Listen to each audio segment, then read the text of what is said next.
Let's just see how many of these videos I can film before I change the title to what I created this week.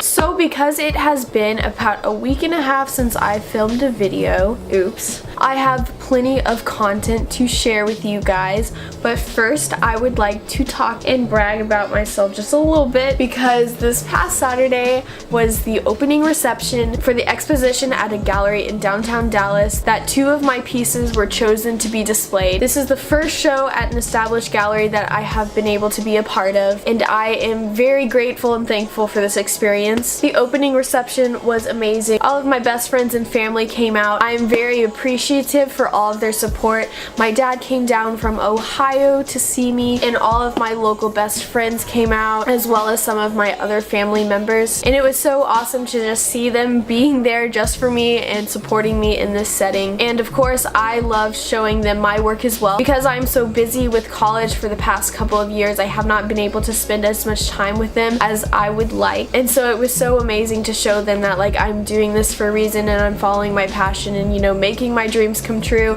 and it is because of their support that I'm able to do things like this. So that was like really uplifting and encouraging, and this is a picture of me and my family in front of my pieces. But anyway, it was a really great night and a great experience, and I can't wait to have more shows. And for all of you that came out, I am so thankful for all of your support, and even though I am busy honing this craft and creating, I know that all of you have my back continually. Moving right along, something that I made this week was a website. I wanted to have a website, especially since I was being chosen to be in exhibitions and I'm getting more involved with shows, that I wanted to have a platform for people to come back to and see an overview of who I am as an artist. I just used Squarespace because a lot of my professors and other people were suggesting that, and it is really convenient. You can have a website set up in a few hours or even minutes if you really wanted to. But if you are a college student and have like an EDU email address, then you can get 50% off, and that includes like a custom URL for the first year. The name of my website is annachristinelee.com. I am going to leave a link in the description down below to that website. I have one of my darkroom projects up there, which includes the 2 pieces that were shown in the exhibition, and then I have my artist statement for that project so you can read what it's really about conceptually. And then I also have like a bio and my resume, and then I also have an events page so that if you're local to me, you can see like what exhibitions and showcases, like where I'm going to be selling my work and everything. And then I also have photographs of my ceramics. I don't have a shop up yet, but I'm hoping to get that launched soon, and I'll either be selling through my website directly or like linking that to an Etsy page. I haven't really decided yet. And then I'm also going to be putting my vlogs and everything up there so that I can kind of just have like one platform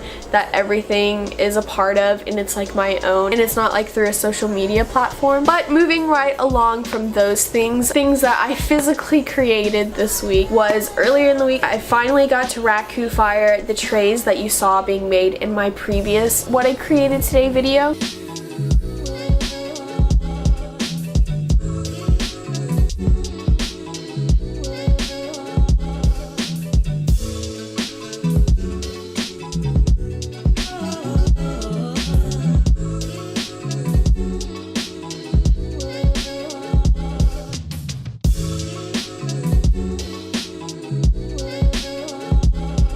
Basically, to Raku fire, you warm up the kiln and you put a maximum of 3 pieces in at a time, and it takes about like 3 hours to fire those. And when you remove those, you put them into these trash cans and you throw wood chips on top of them, which then catches on fire, and you put the lid on top of it. And when you put a glaze onto these pieces, it becomes out really metallic and shiny and iridescent. And so I have been experimenting with layering glazes and different textures and everything. Pieces that came out this time are kind of just like prototypes, so I can like gauge which direction I need to move in next. And because I want to explore this even further, after that I made a total of 13 more trays, and as of today they have been bisque fired, and I have started glazing those, and later this week I will be Raku firing even more, and it'll probably take me a lot longer because I'll have to do a total set of 4 Raku firings. And then the test glaze that you saw in the last video as well got fired, and it came came out so beautiful. The name of this glaze is Purple Haze, which makes it even better because Jimi Hendrix is amazing and I love the song Purple Haze and I love this glaze. So it is Purple Haze glaze, but it has all of these different purples and blues and it like shifts with the light and it's really drippy and it's very mystical and awesome. And so our class got to vote on which glazes they wanted to be made and mine was chosen to be one of them. So then I had to make a huge batch of this glaze and I am stoked to be able to use this glaze on some of the pieces that I've thrown throughout the semester. Once I have some of those fired, I'll definitely be showing those to you guys. Moving on from ceramics and into photography, of course I have been photographing more, and let me tell you, I have progressed from an average exposure time of 30 minutes to, wait for it because I did, 3 hours later. 2 to 3 hour long exposures has become my average. So the first 3 hour long exposure that I took was accidental. This is the camera that I photograph with.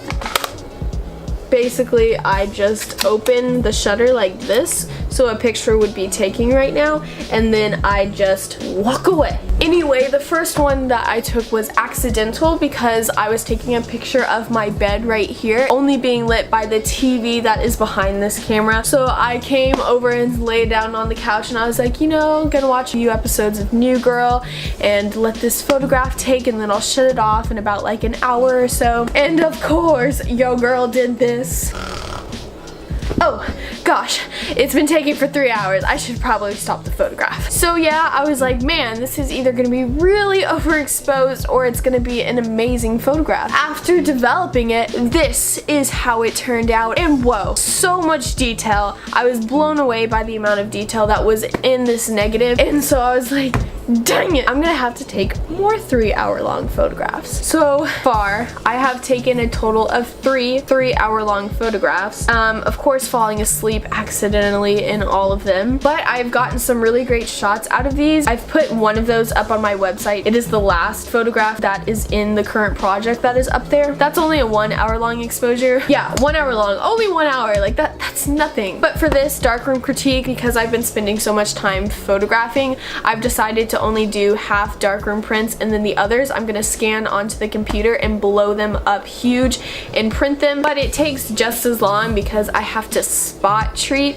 in Photoshop and remove all the dust that is on the negative, which is so much. Analog photography picks up so much dust, which is kind of a con, but it makes up for it in the amount of detail that you get. But I will leave you guys with that. I'm gonna keep this video shorter than usual. Thanks for watching. Just remember to stay reckless. Subscribe if you would like to see more, and like this video if you like what you saw. Leave a comment down below to let me know what you would like to see next. Thank you for watching. We will see you. Ow! That's the second time you scratched me. We'll see you in the next video.